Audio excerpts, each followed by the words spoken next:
showing up like never before. This battle for my heart you took on from the start, and you are the peace when my mind's at war. And oh, you will never stop fighting for me when I can't fight for myself. Every word is a promise you keep, 'cause you love me like nobody else. You stand up for me in the darkest night. When my faith is weak, you're still by my side. You will never stop fighting for me. You will never stop fighting for me. In the perfect timing, you make all things right.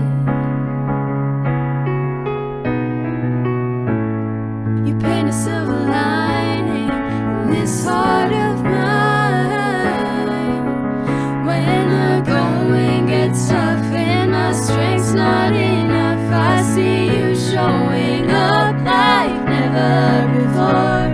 This battle for my heart you took on from the start, and you are the peace when my mind's at war. And oh, you will never stop fighting for me when I can't fight for myself. Every word is a promise you keep, 'cause you love me like nobody else. You stand up for me in the darkest night. When my faith is weak, you're still by my side. You will never stop fighting for me. Never stop fighting for me. Your love is winning me over. Your heart is pulling me closer. Your love is winning me over. Your heart is pulling me closer. And you will never stop fighting for me, fighting for me. Every word is a promise you keep. Whoa, yeah. You will never stop fighting for me when I can't fight for myself. Every word is a promise you keep, 'cause you love me like nobody else. You stand up for me in the darkest night. When my faith is weak, you're still by my side. You will never stop fighting for me. You will never stop fighting for me.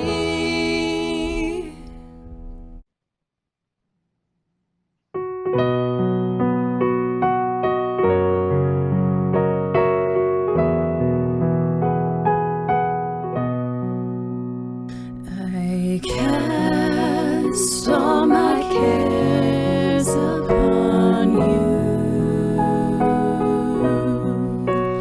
I lay all of my burdens down at your feet. And anytime I don't know what to do, I will cast all of my cares upon you.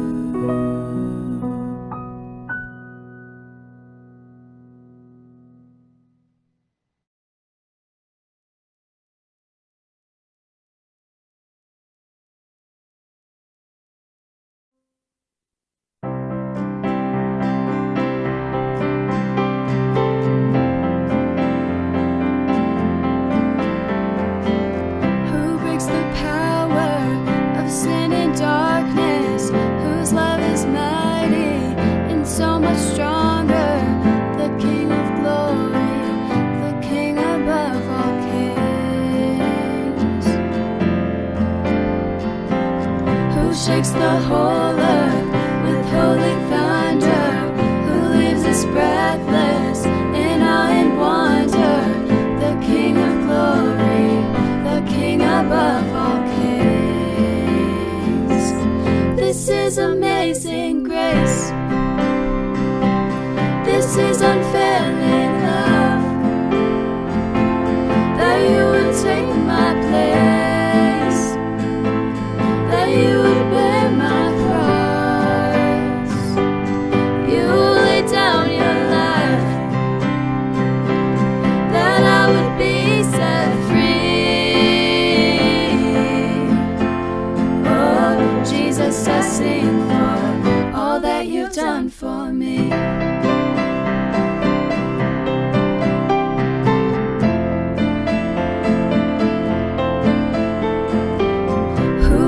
Chaos back into order, who makes the orphan a son and daughter, the King of glory, the King of glory, who rules the nations with truth and justice, shines like the sun in all of his brilliance, the King of glory, the King above all kings. This is amazing grace. This is unfailing love, that you would take my place, that you would bear my cross. You lay down your life, that I would be set free.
spoken, I am forgiven. The King of Kings calls me his own. Beautiful Savior, I'm yours forever. Jesus Christ, my living hope. Hallelujah, praise the one who set me free. Hallelujah, death has lost its grip on me. You have broken every chain. There's salvation in your name, Jesus Christ, my living hope. Hallelujah, praise the one who set me free. Hallelujah, death has lost its grip on me. You have broken every chain. There's salvation in your name, Jesus Christ, my living hope. Then came the morning that sealed the promise. Your buried body began to breathe. Out of the silence, the roaring lion declared the grave has no claim on me. Then came the morning that sealed the promise. Your buried body began to breathe. Out of the silence, the roaring lion declared the grave has no claim on me. Jesus, yours is the victory. Whoa, hallelujah, praise the one who set me free. Hallelujah, death has lost its grip on me. You have broken every chain. There's salvation in your name, Jesus Christ, my living hope. Hallelujah, praise the one who set me free. Hallelujah, death has lost its grip on me. You have broken every chain. There's salvation in your name, Jesus Christ, my living hope. Jesus Christ, my living hope. Oh God, you are my living hope.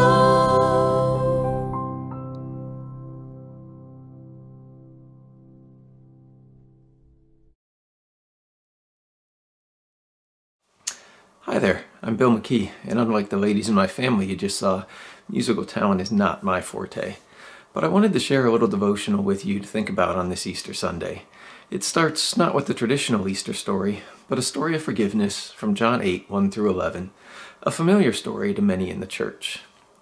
But Jesus went to the Mount of Olives. Early in the morning he came again to the temple. All the people came to him, and he sat down and taught them. The scribes and the Pharisees brought a woman who had been caught in adultery, and placing her in the midst, they said to him, "Teacher, this woman has been caught in the act of adultery. Now in the law Moses commanded us to stone such women. So what do you say?" This they said to test him, that they might have some charge to bring against him. Jesus bent down and wrote with his finger on the ground, and as they continued to ask him, he stood up and said to them, "Let him who is without sin among you be the first to throw a stone at her." And once more he bent down and wrote on the ground. But when they heard it, they went away one by one, beginning with the older ones, and Jesus was left alone with the woman standing before him. Jesus stood up and said to her, "Woman, where are they? "Has no one condemned you?" She said, "No one, Lord." And Jesus said, "Neither do I condemn you. Go, and from now on, sin no more." There's some theological debate around whether it was truly John that wrote this passage. We're not going to get into that. But nevertheless, the crowd is there, and they have this woman. And you'll notice in particular the words, "caught in the act of adultery." This wasn't gossip around the town. This was, we walked in on her, and we can testify to what we saw. Guilty as can be. And if you go back to Leviticus and Deuteronomy, you can find the law they're talking about. Deuteronomy 22:22 states, "If a man is discovered committing adultery, both he and the woman must die. In this way, you will purge Israel of such evil." So, we have a law that says that's the right punishment. Don't you agree, Jesus? But I notice a couple of interesting things about this story. First is the writing on the ground bit. We don't know what he was writing. I've read theories and commentaries that think maybe the Ten Commandments, maybe the sins of those who were gathered around with the stones. Something like ashes to ashes and dust to dust. We don't know for sure. The Bible doesn't tell us. When I picture the scene, I honestly just think of my kids at the beach when it's time to leave and they're in the midst of, say, writing something out in the sand with their hands or feet and just have to finish up whatever they were working on before we can go.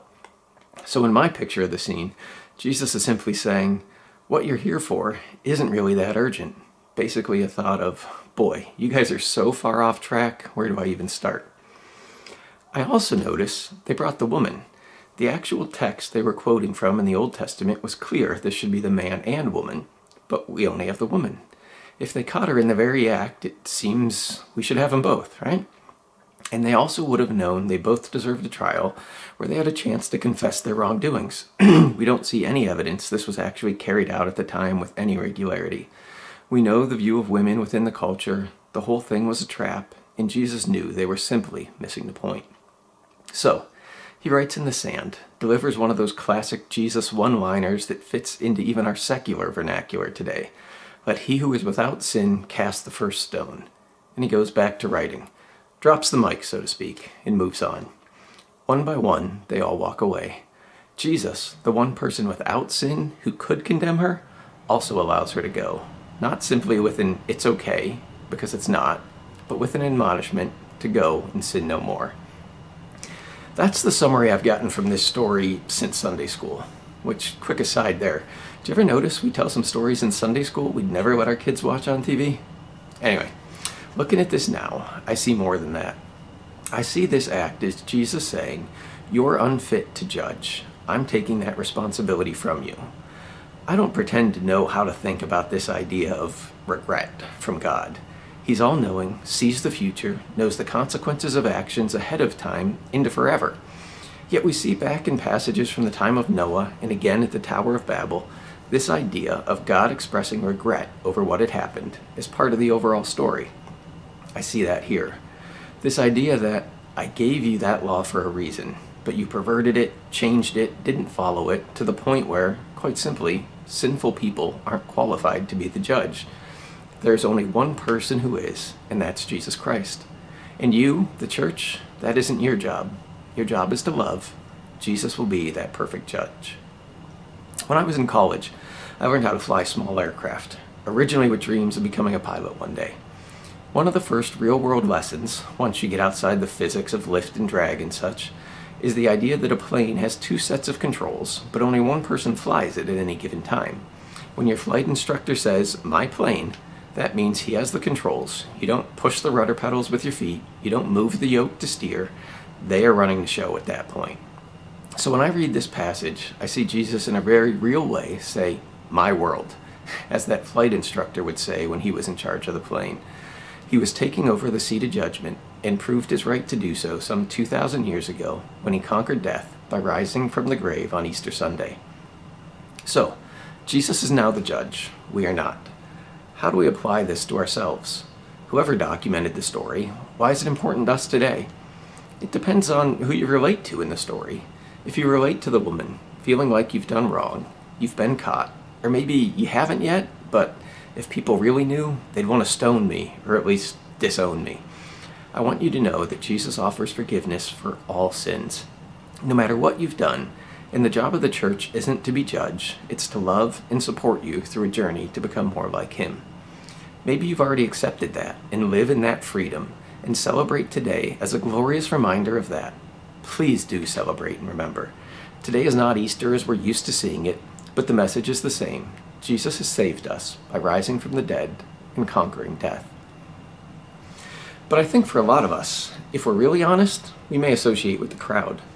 We may be standing there with a metaphorical stone. Maybe it's clenched in your fist, ready to be thrown. Maybe it's in your pocket, so not an active, ready-to-go threat, but there's someone or something that has hurt you, and you're still carrying that stone around just in case you might need it one day.